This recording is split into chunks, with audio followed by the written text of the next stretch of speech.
I bet you there's more than a few of us that remember a certain cartoon, Charlie Brown or Peanuts. And there's an infamous segment of that cartoon, and that is one of the cartoon's character was named Lucy. And Lucy used to hold or tee up a football for Charlie Brown to come running through and kick at a tremendous speed and might. And always, every single time, Lucy at the last second will pull that football away from Charlie Brown. Charlie Brown would vigorously kick, end up flying in the air and landing flat on his back. But yet, Lucy would promise that this time she would really hold the football. And there goes old Charlie running towards that football, only for Lucy to smirk and at the last second, once again, pull that football away. To much to her delight, see Charlie Brown once again up in the air and flat on his back. And this is over and over and over. And again, of course, we as viewers, whether it be from the TV show or whether it be from the comic strip in the newspaper, we would get humor out of this because it is, right? It's funny. But what does that remind you of?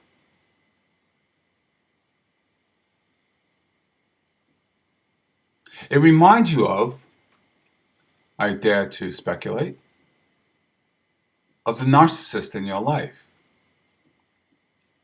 Sending you mixed messages, sending you the promise that you can trust them. Sending you that mixed message of, I love you, I care for you, and then somehow, by many different means, hurting you or harming you or betraying you. It's the great couch story, delivering you a couched message, a wrapped up message of love and caring with something awful attached to it. So is it any wonder that after years of this type of treatment and abuse from a narcissist, whereas we're the Charlie Browns in this story, we're the ones that are constantly fooled and lied to and tricked and manipulated and conned over and over and over and over again. Is it any wonder that we have these trust issues? After all, how is it possible? How do you find it in yourself to go on after that and open yourself up to somebody new? To make yourself vulnerable? I can't. And if you can, I'd be interested in hearing how and what you do. But many of you know my story is that after 25 years of no contact, I had this grandiose fantasy that the narcissist has changed, only to find out that the narcissist got much, much worse and much, much sicker and much, much, much more evil. Kind of like not only just pulling the football out, but having a sword that slice me as I go by. So, how do I trust? And the answer is, I very seldom do. If I have to be honest with myself, if I have to take a good look at myself, I question everything.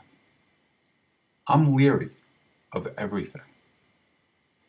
Now, that's not to say that I am very overtly aggressive with somebody. I'm just incredibly cautious. I'm very, very private, despite putting myself on YouTube. I keep to myself, or a lot of my thoughts to myself, when it comes to meeting somebody new, somebody I don't know. And it would take a lot for me to unconditionally trust somebody because of the past. Now, you can take a look at parental narcissistic abuse.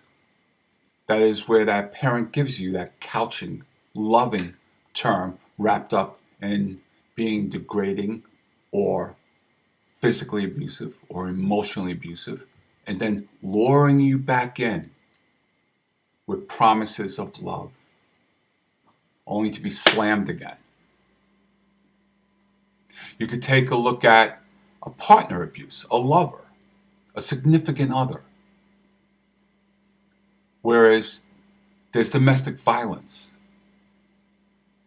And the perpetrator promises, I'll never do it again. It was a mistake. I was just so angry and that's not like me. I promise, only to do it again. How often does that go on? Or, just as bad if not worse, not the physical abuse, but the emotional abuse, the lying, cheating, adultery. How does somebody, after that type of abuse, learn to trust again? I'm not answering this, I'm not questioning this for just an exercise.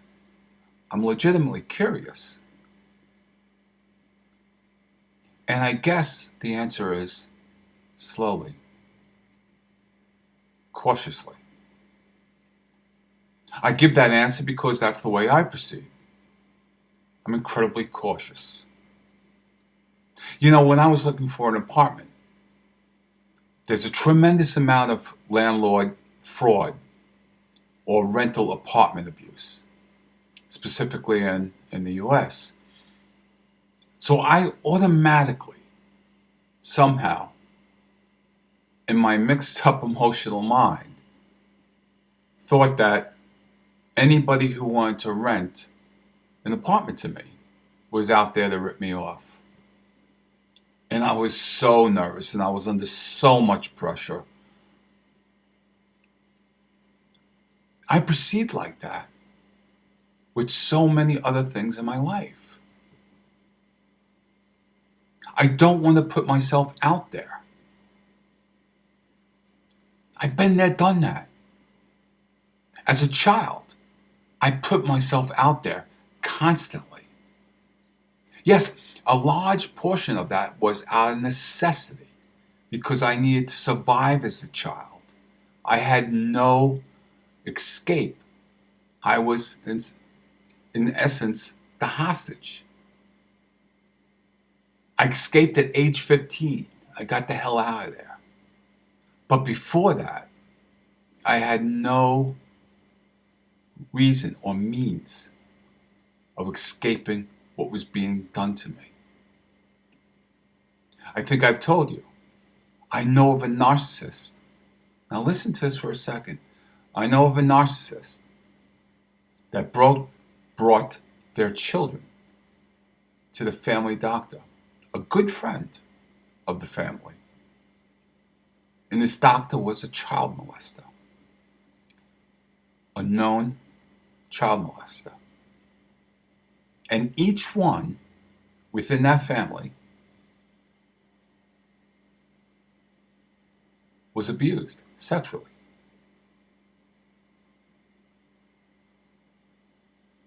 And when these children told their parents, they were ignored. And that story goes much, much, much deeper. And one day, I'll be able to tell you all about it.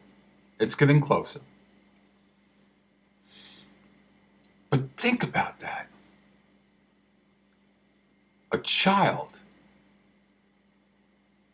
who should have given all their trust to a parent, without even thinking about it, is betrayed and abused. How one gets over that in adult life is staggering. And yes, people do. I did for a long time. But if I have to be honest, even in my young adult years, I don't think I trusted 100%. And now in my mature years, I know I don't trust 100%.